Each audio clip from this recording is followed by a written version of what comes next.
동준 씨, 나 지금 39도야. 너무 아파서 못 일어나겠어. 거실에선 축구 중계 소리만 크게 들렸어요. 해열제 식탁에 뒀어. 물 한 잔만 좀 갖다 주면 안 돼? 손이 너무 떨려서. 지금 중요한 장면이야. 잠깐 나와서 마시면 되잖아. 그리고 문이 닫혔어요. 저는 이불도 제대로 못 걷은 채 가만히 누워 있었어요. 식은땀이 목으로 흘러내렸고 숨을 쉴 때마다 몸이 쑤셨어요. 그때 문 밖에서 남편 목소리가 다시 들렸어요. 아, 서윤아. 오늘 당신 설거지 당번이었잖아. 내일 나아지면 잊지 말고 해둬. 그 말이 전부였어요. 그 사람은 물 한 잔보다 먼저 제 설거지 당번부터 말했어요. 이 사람한테 저는 가족이 아니라 같이 사는 관리 항목이었어요. 3년 동안 남편은 저를 엑셀 항목으로 관리했어요. 그리고 그걸 끝내는 데는 말다툼도 눈물도 사과도 필요 없었어요. 파일 하나면 충분했어요. 연애할 때 그 사람은 감정 표현이 많은 스타일은 아니었어요. 대신 늘 정확했어요. 약속 시간은 항상 먼저 와 있었고 데이트 비용은 한 번도 흐트러진 적 없이 딱 반반. 계산이 끝나면 영수증까지 정리해서 넣어두는 사람이었어요. 처음엔 좀 낯설었어요. 그런데 이상하게 시간이 지날수록 그게 편해지더라고요. 기분에 따라 달라지는 게 아니라 항상 같은 기준으로 움직이는 사람. 그게 저는 안정감이라고 생각했어요. 한 번은 제가 무심코 지나가면서 이 향수 냄새 좋다라고 한 적이 있었어요.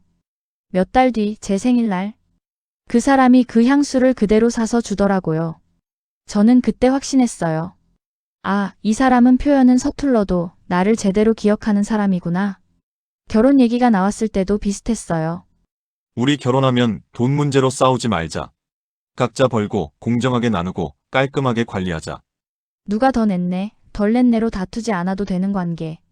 감정이 아니라 기준으로 유지되는 관계. 그게 더 성숙한 결혼이라고 믿었거든요. 그 사람이 차가운 게 아니라 합리적인 사람이라고 생각했어요. 그게 제 착각이었어요. 결혼하고 나서야 알았어요. 그 사람이 지키고 싶었던 건 관계가 아니라 숫자였다는 걸요. 결혼 첫 달이었어요. 남편이 노트북을 열어서 파일 하나를 보여주더라고요. 가게 운영 마스터 파일. 수백 개의 셀로 꽉 찬 화면이었어요. 처음엔 그냥 꼼꼼한 사람이구나 싶었어요.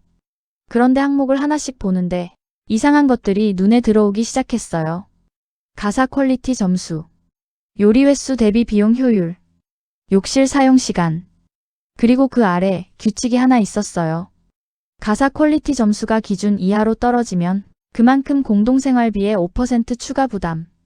그때부터 이 집에서 제가 하는 모든 행동이 평가 대상이 되기 시작했어요. 퇴근하고 들어온 남편은 가방도 내려놓지 않고 집 안을 한번 훑어봤어요. 장식장 위를 손가락으로 쓱 훑고 먼지가 묻어나오면 제 앞에 보여주면서 말했어요. 이번 달 당신 지출 좀 늘겠네?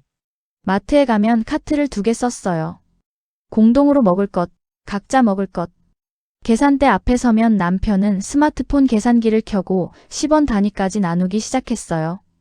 이건 공동, 이건 당신, 이건 반반. 뒤에 줄 서 있는 사람들 시선이 느껴지는데도 그 사람은 한 번도 서두른 적이 없었어요. 집에 돌아오는 길에는 늘 같은 말을 했어요. 오늘 2,400원 절약했어. 그런데 그때까지도 이게 이상한 건지 몰랐어요.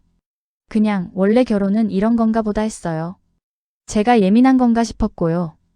그래서 아무 말도 안 했어요. 그렇게 조금씩 제 기준이 무너지고 있었어요. 그날은 몸이 먼저 무너졌어요. 39.2도. 온몸이 부서지는 것처럼 아팠어요. 숨을 쉴 때마다 가슴이 뜨거웠고 손에 힘이 안 들어가서 휴대폰도 제대로 못 잡겠더라고요. 겨우 몸을 일으켜서 해열제라도 먹어보려고 했는데 그대로 다시 주저앉았어요. 일어날 수가 없었어요. 벽 하나 넘어 거실에선 축구 중계 소리가 계속 들렸어요. 와. 그렇지. 저걸 못 잠이야? 그 소리가 이상하게 다른 세계 얘기처럼 들렸어요. 한참을 그렇게 있다가 방문 밑으로 불빛이 들어왔어요. 문이 열렸어요. 저는 그 순간 조금 기대했어요. 물 한 잔이라도 가져다 주겠지. 이마에 손 한 번은 얹어주겠지. 그 정도는 해주겠지. 그런데 그게 아니었어요. 남편은 문지방에 서서 더 이상 들어오지도 않았어요. 저를 한번 훑어보더니 말했어요. 해열제 식탁에 뒀어. 물은 냉장고에 있고. 잠깐 멈췄다가 한마디를 더 붙였어요. 오늘 당신 설거지 당번이었잖아. 내일 나아지면 잊지 말고 해둬. 그 말이 전부였어요. 온몸이 불덩이인 사람 앞에서 그 사람은 아무것도 안 했어요. 저는 한참을 그대로 누워 있었어요.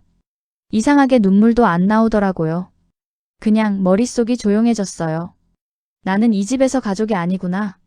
그 사람한테 나는 같이 사는 사람이 아니라 관리해야 하는 항목이었구나. 그날 이후로 제가 이 결혼을 보는 눈이 달라졌어요. 그 일이 있고 얼마 지나지 않았을 때였어요. 작업하다가 친정오빠한테 전화를 받았어요. 엄마가 빗길에 미끄러져서 수술을 해야 한다고 했어요. 택시를 타고 병원으로 가는 내내 손이 계속 떨렸어요. 병원에 도착했을 때 엄마는 이미 침대에 누워 계셨어요. 얼굴이 창백했고 저를 보자마자 손을 내미시더라고요. 그 손이 차가웠어요. 수술비랑 입원 예치금이 당장 필요했어요. 그런데 저는 그달 정산이 아직 안 된 상태였어요. 어쩔 수 없이 병원 복도에서 남편한테 전화를 걸었어요. 동준 씨, 엄마가 수술하셔야 해. 이번 달만 좀 빌려줄 수 있을까? 다음 달에 바로 갚을게. 잠깐 정적이 있었어요. 수화기 너머로 뭔가를 확인하는 듯한 기척만 들렸어요. 그리고 남편이 말했어요. 서윤아, 우리 결혼할 때 약속했잖아. 양가 부모님 지원은 각자 책임지기로. 동준 씨, 엄마 수술이야. 이건 원칙의 문제야. 여기서 돈 빼면 우리 포트폴리오 수익률 깨져. 그 말을 듣는 순간 더 이상 아무 말도 안 나왔어요. 저는 그냥 전화를 끊었어요. 수술실 앞 복도에 앉아서 지인들한테 하나씩 전화를 돌렸어요. 몇 년 연락 안 하던 사람한테도 부탁을 했어요. 목소리가 자꾸 잠겼어요. 그래도 울면 안 되니까 수술실 밖에서 계속 참고 있었어요. 그렇게 돈을 모아서 겨우 수술을 진행했어요. 며칠 동안 병실에서 간호를 하고 엄마를 모셔다 드리고 집에 돌아왔어요. 현관문을 열었는데 큰 택배 상자가 하나 놓여 있더라고요. 거실에서는 남편이 새 골프채를 닦고 있었어요. 얼굴이 들떠 있었어요. 이거 봐. 직구로 싸게 샀어. 가성비 최고야. 그리고 아무렇지도 않게 말을 덧붙였어요. 아, 서윤아. 당신 지난주에 공용차 40km 더 탔더라. 이번 달 기름값 70% 부담으로 수정해놨어. 그 말을 듣는데 이상하게 아무 감정이 안 들었어요. 화도 안 나고 눈물도 안 나고 그냥 모든 게 또렷하게 보였어요. 아, 이 사람이 나를 어떻게 보는지. 그날 밤 처음으로 이혼을 생각했어요. 그날 이후로 바로 무언가가 달라진 건 아니었어요. 그냥 마음이 먼저 정리된 상태였어요. 그 상태로 계속 일을 했어요. 반년 넘게 붙잡고 있던 프로젝트가 있었거든요. 잠도 제대로 못 자고 계속 수정하고 다시 만들고 또 고치고 그렇게 겨우 마무리했어요. 그리고 얼마 지나지 않아서 결과가 나왔어요. 반응이 터졌어요. 업계에서 이야기가 돌기 시작했고 추가 인센티브랑 다음 계약 제안이 연달아 들어왔어요. 작업실에서 혼자 은행 앱을 열어봤어요. 입금 내역을 보고 한참을 가만히 있었어요. 숫자가 익숙한 규모가 아니었어요. 그 순간 기쁜 생각보다 먼저 다른 생각이 들었어요. 아, 나 이제 나갈 수 있겠다. 그날 저녁, 저는 말없이 통장 내역을 남편에게 보여줬어요. 남편이 한참을 들여다보더니 표정이 바뀌었어요. 서윤아, 이거 진짜야? 그리고 바로 말을 이었어요. 이 정도면 당신 시간당 단가가 나보다 훨씬 높겠는데? 그럼 시스템을 좀 바꾸자. 말투가 달라졌어요. 당신은 일에만 집중해. 집안일은 내가 더 맡을게. 대신 공동생활비 비율은 조정하자. 훨씬 효율적이잖아. 그 사람이 처음으로 원칙 말고 효율이라는 다른 단어를 꺼냈어요. 분리할 때는 원칙을 말하던 사람이 유리해지니까 계산 방식을 바꾸려고 했어요. 저는 그걸 가만히 듣고 있었어요. 그리고 그냥 짧게 대답했어요. 그래. 그때 저는 한마디를 더 붙였어요. 대신 가계부 엑셀은 이제 내가 관리할게. 남편이 대답이 없었어요. 고민하는 표정이었어요. 하지만 결국 고개를 끄덕였어요. 그래, 그게 더 효율적이겠다. 그렇게 파일 암호를 넘겨받았어요.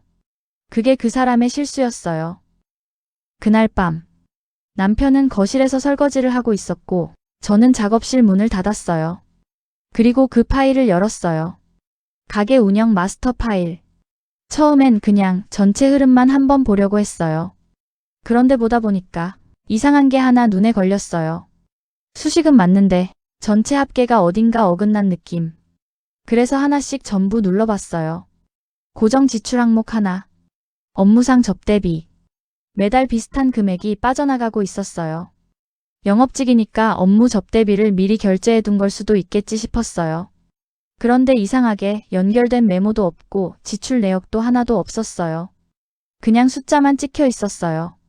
아무리 생각해도 이상했어요. 그래서 다음날 바로 카드 내역을 확인했어요. 지난 1년치 사용 내역을 하나씩 내려봤어요. 업종을 확인하고 결제 장소를 확인하고 그러다가 어느 순간 손이 멈췄어요. 업무상 접대라고 적혀 있던 그 돈. 매달 200만 원 안팎. 그게 전부 유흥업소 결제였어요. 그 사람은 공동생활비에서 돈을 빼서 자기 개인 유흥비로 쓰고 있었어요. 처음부터 그렇게 설계해 놓은 채로. 저는 날짜를 하나씩 대조하기 시작했어요. 제가 39도로 알아누워 있던 날. 그날도 같은 항목으로 돈이 빠져나가 있었어요. 엄마가 수술실에 들어가던 날. 제가 병원 복도에서 돈 빌리려고 전화를 돌리던 그 시간. 그날도 똑같이 같은 항목, 같은 방식으로. 저는 한참 동안 화면을 보고 있었어요. 아, 이 사람은 처음부터 나를 속이고 있었구나.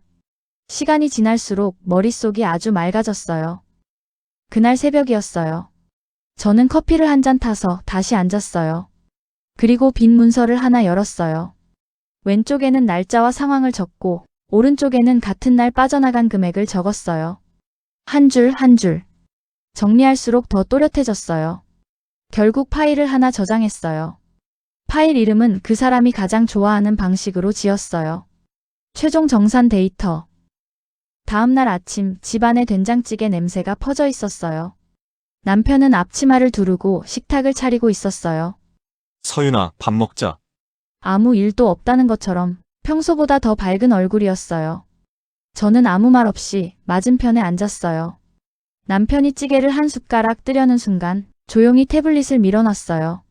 남편이 숟가락을 뜬 채로 그대로 멈춰 있었어요. 동준 씨, 나도 정산해봤어. 남편이 화면을 넘기기 시작했어요. 몇 장 넘기지도 않았는데 표정이 굳었어요. 저는 천천히 말을 이었어요. 왼쪽은 내가 39도로 앓던 날, 그리고 엄마가 수술실 들어가던 날. 오른쪽은 같은 날, 공동 계좌에서 빠져나간 돈. 업무상 접대비. 남편 얼굴에서 핏기가 사라졌어요. 이건 오해야. 그건 저는 말을 끊었어요. 나한테 설명하지 말고 숫자를 보고 설명해. 남편이 한동안 아무 말도 못했어요. 그런데 곧 표정이 바뀌었어요. 서윤아, 우리 감정적으로 가지 말자. 이거 가지고 이혼까지 가면 당신도 손해야. 잠깐 멈추더니 더 노골적으로 말을 이었어요. 지금 당신 번 돈 공동재산으로 들어가면 절반은 나눠야 하는 거 알아? 당신 작업실 보증금도 장비도 다 재산 분할 대상이야. 지금처럼 나랑 같이 가는 게 당신한테 훨씬 유리해. 이거 그냥 넘어가면 나도 굳이 문제 삼지 않을게. 그 말을 듣는데 속이 한번 뒤집히고 나니까 오히려 차분해지더라고요. 예전 같았으면 설득당했을 말인데 이제는 그냥 나를 묶어두려고 쓰던 계산처럼 들렸어요. 저는 태블릿을 한 장 더 넘겼어요. 계산해봤어. 남편 눈이 흔들렸어요. 당신이 공동자산에서 빼서 쓴 금액 전부 정리해놨어. 이거 하나면 어디까지 갈 수 있는지 나도 알아. 남편이 입을 열었지만 계산이 안 되는 표정이었어요. 그걸 보고 있는데 이상하게 아무 감정이 안 들었어요. 그냥 끝났다는 느낌이었어요. 저는 자리에서 일어났어요. 동준 씨, 당신 원칙대로 하자. 당신 집 말고는 가져갈 거 없어. 남편은 한참을 앉아 있었어요. 그리고 결국 아무 말도 못하고 가방 하나만 들고 나갔어요. 현관문이 닫히는 소리. 그게 그렇게 가볍게 들릴 줄은 몰랐어요. 혼자 남은 집에서 커피를 한 잔 마셨어요. 솔직히 말하면 완전히 홀가분하진 않았어요. 3년이었으니까요. 그 시간이 다 틀린 건 아니었어요. 그런데도 이상하게 그 무게가 싫지는 않았어요. 이제는 누군가 눈치 보지 않아도 되고, 누군가 기준에 맞추지 않아도 되고, 누가 점수를 매기지도 않으니까요. 창문으로 햇살이 들어오고 있었어요. 저는 새 문서를 하나 열었어요. 이번에는 누구에게 평가받는 항목이 아니라 제가 하고 싶었던 걸 적는 문서였어요. 그리고 그날 처음으로 제 인생을 제가 정리하기 시작했어요.